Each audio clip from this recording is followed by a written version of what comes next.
Hello.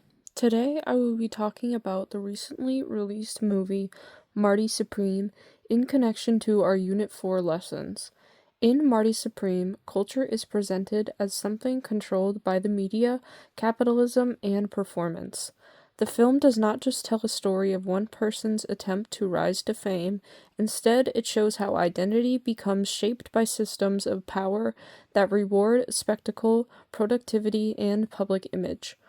Through concepts like the public sphere, globalization, late capitalism, hyperreality, habitus, and the circuit of culture, the film reveals how modern culture turns people into products and entertainment into social control.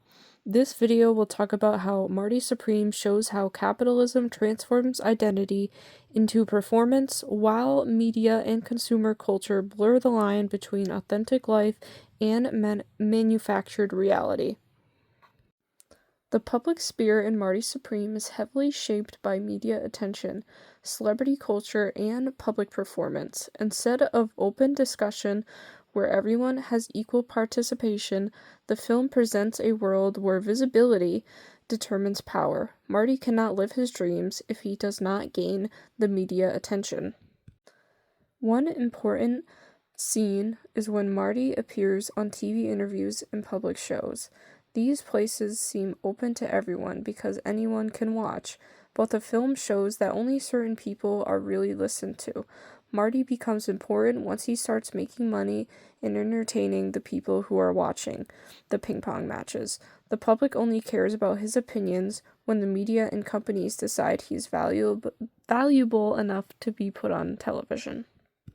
The film also shows how disagreement and conflict become entertainment. Scandals, arguments, and emotional moments are turned into shows for people to watch, such as Marty's rivalry with Endo towards the end. Instead of helping people fight against problems, the media turns everything into content to get attention and profit, which is what Marty is forced to do at the end when it's his only chance getting back into Japan.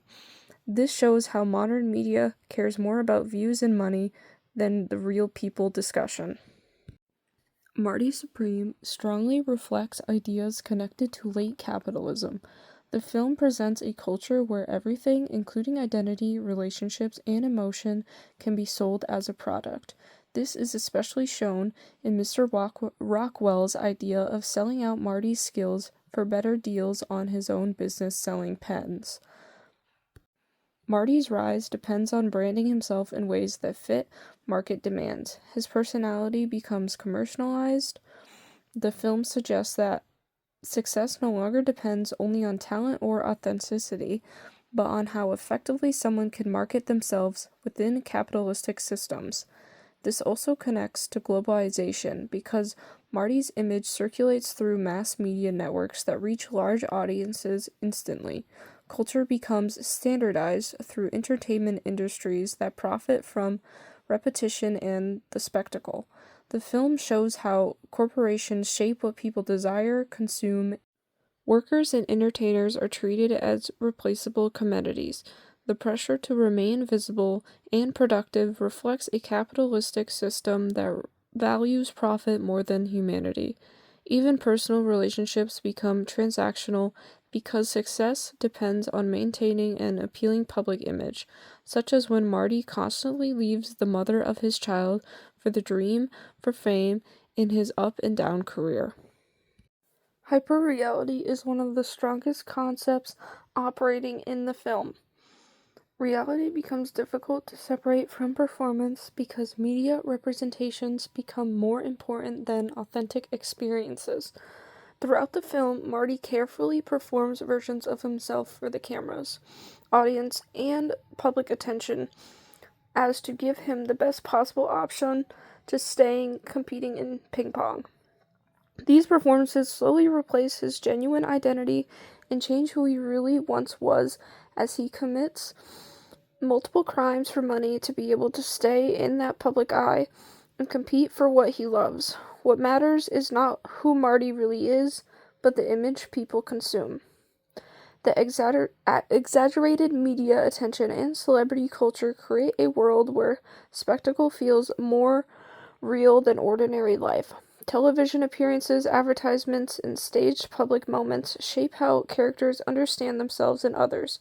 This reflects hyperreality because mediated experiences dominate reality itself. The audience inside the film and the audience watching the film are constantly exposed to performances that feel artificial, yet socially accepted as normal. The film exaggerates celebrity culture to reveal how modern society confesses image with truth. The concept of habitus helps explain how Marty adapts to elite social spaces through the film. From the first championship to the Rockwell family and to other celebrities in the ping pong circle, habitus refers to the learned behaviors, attitudes, and expectations people develop through social environments. As Marty gains fame and status, his speech, behavior, and lifestyle begin to change to match the expectations of celebrity culture so he can keep competing. He learns how to perform confidence, success, and power in ways rewarded by capitalistic society, and he gives up everything, even at one point getting on his hands and knees so that his dreams can continue to have a possibility to grow. The film suggests that people unconsciously adapt themselves to fit systems of social and economic power. Marty's transformation shows how identity is shaped by cultural pressures rather than pure individuality.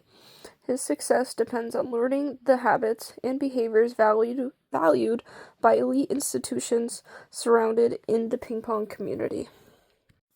The circuit of culture helps explain how Marty Supreme creates and circulates meaning through production, representation, identity, consumption, and even regulation. First, the film represents celebrity culture as artificially and deeply connected to capitalism. Fame is shown as something manufactured through media systems rather than naturally earned. Second, audiences consume Marty's image as entertainment. His identity becomes something people buy into emotionally and culturally. Different audiences may interpret the film differently. Some may view it as satire, while others may simply enjoy the spectacle it critiques. Third, the film itself becomes a part of the culture industry.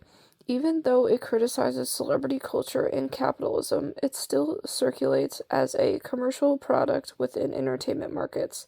This creates a contradiction where critique itself becomes commodified.